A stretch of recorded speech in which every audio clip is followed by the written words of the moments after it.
La Cultura ha assegnato a Selinunte il premio intitolato a Pino Veneziano, cantautore degli anni della contestazione. Quest'anno il riconoscimento è andato a Etta Scollo, cantante siciliana che risiede in Germania. Vediamo il servizio di Lidia Tilotta.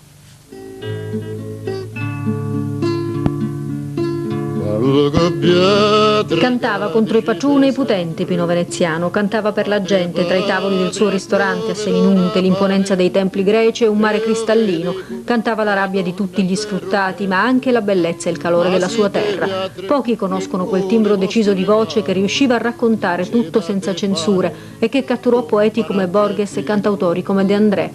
Oggi a Selinunte, che lasciata Riesi diventò la sua terra adottiva, esiste un'associazione che ogni anno lo ricorda con un premio.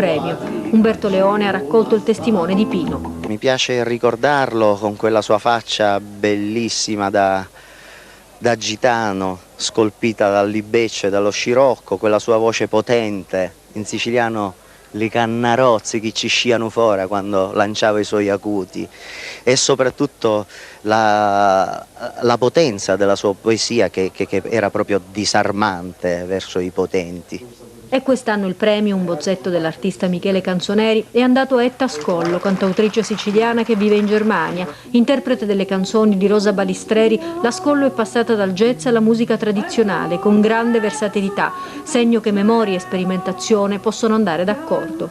Per me tornare in Sicilia vuol dire umilmente dedicarmi alla cultura della mia terra che ho lasciato all'età di 18 anni e soprattutto costruire un ponte culturale mitteleuropeo e mediterraneo.